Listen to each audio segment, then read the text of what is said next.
तो बेटा हमने बात की थी बेयरिंग पर ना, तो बेयरिंग पे थोड़ी सी बात हुआ करें कि एक्चुअली होता क्या है। We can measure any angle only in the condition if you are given two intersecting lines। अगर तो तुम्हें दो लाइंस मिली हुई हैं जो आपस में इंटरसेक्ट कर रही हैं, then you can obtain angle between these two line which is called according to this acute angle and then reflex angle जो बाहर का आ रहा है। Total sum is 360 degree. तो पता ही चला कि जब तक दो लाइन इंटरसेक्ट नहीं करेंगी, जैसे ये दोनों नहीं कर रही, we can not find angle, number one. Number two, we can not find angle between a circle and a line. अजीब सी बात लगती है सर, कर्व का हम कैसे एंगल निकालेंगे किसी लाइन से। तो पता चला कि एंगल निकालने के लिए आपको दो लाइंस चाहिए होती है, line number one and line number two. Then you can obtain angle between these two line like this, clockwise like this or anti-clockwise like this. This one is acute angle and this one is called reflex angle, है ना। यूं भी हो सकता है reflex angle और यूं भी हो सकता है। Sum is 360 degree, acute means less than 90 degree. तो दो लाइनों की इंटरसेक्शन होना जरूरी है एंगुलर डिस्प्लेसमेंट फाइंड आउट करने के लिए या डिस्टेंस निकालने के लिए। एक तो ये बात हो गई। तो अब हमें जब भी कभी भी कोई एंगल फाइंड आउट करने के लिए कहेगा, हम सबसे पहले क्या देखेंगे, whether two lines are intersecting by one another और नॉट। अगर दो लाइंस नहीं है, नंबर वन, इंटरसेक्ट नहीं कर रही, नंबर टू, हम एंगल नहीं निकाल सकते। तो एंगल निकालने के लिए दो चीज़ें लाजमी हैं, two lines and the intersection of this two line. तो फिर आप उन दो लाइनों के बीच की जो ये मेजरमेंट है angular, that is called angle, ठीक है। May be in terms of degree, may be in terms of radian, may be in terms of gradients, लेकिन आपके कोर्स में तो सिर्फ डिग्री की बात हो रही है, तो डिग्री में ही मेजर करेंगे। टोटल 360 डिग्री होती हैं, ठीक है। आगे चलते हैं जनाब। अब बहुत पीछे बात तुमने बहुत सारी बेयरिंग की कर ली थी, लेकिन आज जरा थोड़ी सी ग्राफ की बात भी कर लेते हैं कि whenever we draw a graph we always set x axis on horizontal axis and y as vertical axis, ठीक है ना। ऐसे ही करते हैं ना। और अगर तो तुम्हें ये ओरिजिन ओ से एक लाइन दी जाए इस तरह से और कहा जाए कि find the angle between the x axis and the angular line, तो आप इसको ऐसे करके मेजर करते हो ना। लेट सपोज 60 डिग्री, तो आप कहते हो सर 60 डिग्री एंगल आ रहा है। और अगर मैं तुमसे कहूँगी अच्छा भाई ये बताओ दो ये कितना आ रहा है, तो फिर तुम यूं मेजर करोगे, सर ये आ रहा है 65 डिग्री विद माइनस साइन। तो पता ये चला कि जब एक्स एक्सिस से यूजुअली हम अपनी मैथमेटिक्स में कोई एंगल फाइंड आउट करते हैं, तो we always measure that angle, we always start from x axis which is called 0 degree, then 90 degree, then 180 degree and then 270 degree and finally 360 degree. तो भाई जब 0 से 90 यहाँ पर लिखा हुआ है, तो जब तुम यहाँ जाओगे तो 0 से क्या हो जाएगा, माइनस 90 डिग्री।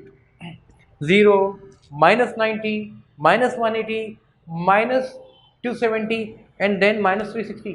और जब तुम एंटी क्लॉकवाइज जाते हो, 0, देन 90, देन 180, देन 270, देन 360। तो भाई ऐसे ही लिखा हुआ था ना, 0, 90, 180 एंड 270। तो यहाँ तो 90 नहीं लिखा हुआ था, नहीं लिखा होता ना।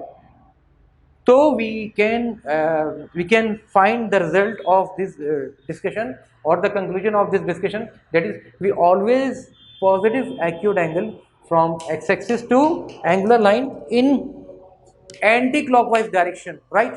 So मेरे बच्चों, we always measure angle from the x-axis towards the angular line in anti-clockwise direction।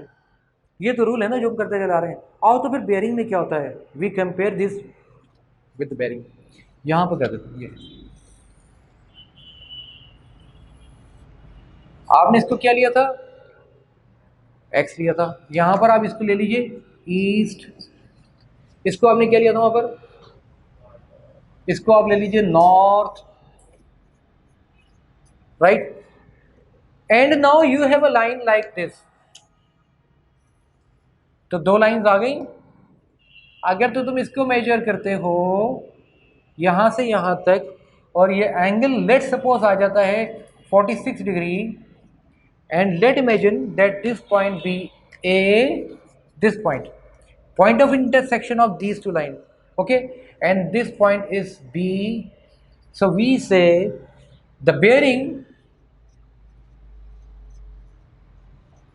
of B, और ये बड़ी खतरनाक बात है जो मैं लिख रहा हूं, इसको याद रखना, फ्रॉम A is north, कितनी हो गई बताओगे मुझे? Is 046 degree. We always measure bearing in 3 digits, ठीक है।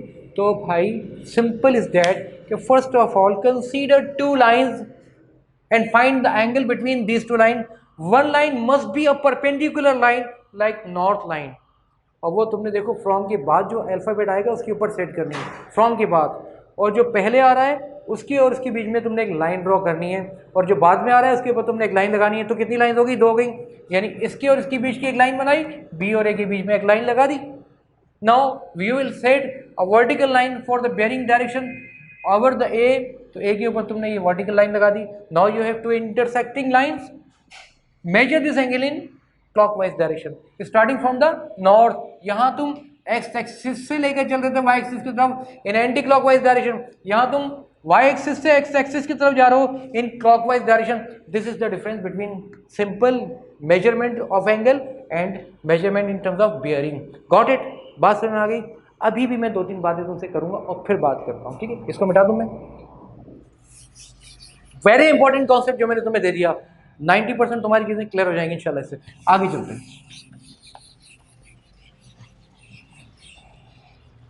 ये लिखा हुआ है जनाब मैंने, A B B A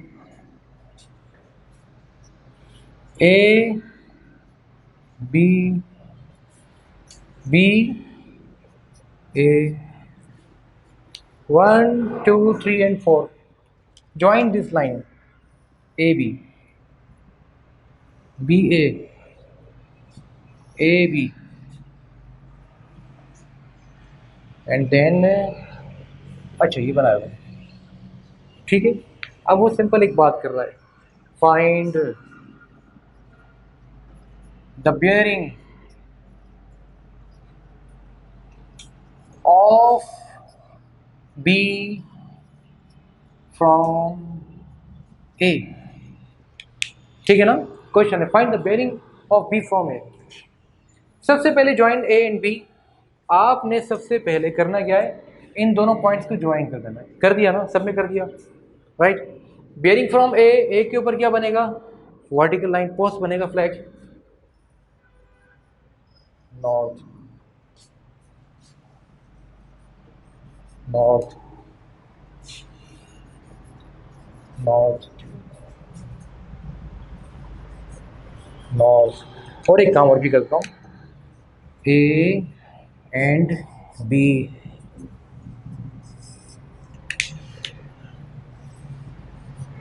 north. 5 figures हो गई, number 1, number 2, number 3, number 4 and then number 5। Find the bearing of B from A.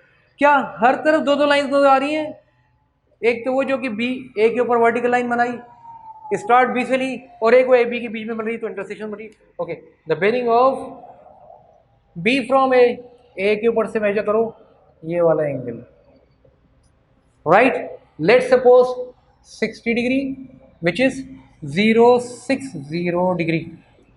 Number 1 is done. Number 2, B from A के ऊपर north 000 degree. B from A am I right 180 degree. Let's suppose it's a horizontal line, 090 degree अगर यहां star होगा तो, and let's suppose this angle B 30 degree. तो bearing कितनी आई? 330 degree, total sum is 360, 360 minus 30 330 degree. तो इस बात को करने के बाद मेरा ख्याल है अब वो जो तुम्हारा क्वेश्चन है ना, उसके लिए मैं तुम्हें 5 मिनट दे रहा हूँ। समझ में आ गई बात? एक बात याद रखना, सिर्फ एक बात काम की है, the pairing of B from A, from के बाद जो भी अल्फ़ाबेट आएगा उसके ऊपर क्या लगेगा? नॉट लगेगा। और जाहिर सी बात है बी है तो बी यहाँ यहाँ कहीं तो होगा। लेट्स सपोज बी यहाँ पर आ रहा है तो बी को तुमने ऐसे क्या करना है? ज्वाइन करना है और फिर ये एंगल मेजर करना है। तो तुम्हें कौन सी लाइन नहीं मिलेगी?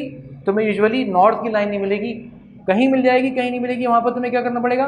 खुद लगाना पड़ेगा। मिसाल के तौर पर ये दिया हुआ उसने इस तरह से, A and B, the bearing of B from A, the bearing of B from A is, let's suppose, 060 degree. Find the bearing of A from B. अब यहाँ पर तो नहीं लगा हुआ तो B पर तुमने क्या लगा देना है? एक नॉट लगा देना है। कौन सा एंगल मेजर करोगे? ये वाला। ये कैसे निकलेगा? These two angles are supplementary. Why? Because we have two parallel lines. So therefore this angle must be equal to the 180 minus 60, that is 120 degree. 120 तो ये हो गया, तो बेयरिंग कितनी बनी जनाब? 240 डिग्री, 240 डिग्री। आ गई बात हमें? आखिरी बात करता चलो मैं तुमसे, उसके बाद तुम अपना काम करना। वो ये कि देखो, vertically opposite angle, alternate angle, corresponding angles, ये सब तुम्हें पता होने चाहिए। तो याद रखो, मैं ये 2 पैरेलल लाइन बना रहा हूँ, ये सब लगेंगे कॉन्सेप्ट बार बार। इसको यहाँ से कट करता हूँ, क्या ये एंगल इसके इक्वल होगा? होगा, फाइन। ये 2 पैरेलल लाइंस बना रहा हूँ, यहाँ पर ये ए है, ये बी है, तो क्या ए प्लस बी 180 होगा? होगा। Interior angle of 2 parallel lines are supplementary. नहीं होगा तो कोई बात नहीं, अभी प्रूफ कर देते हैं, इसमें क्या मसला है।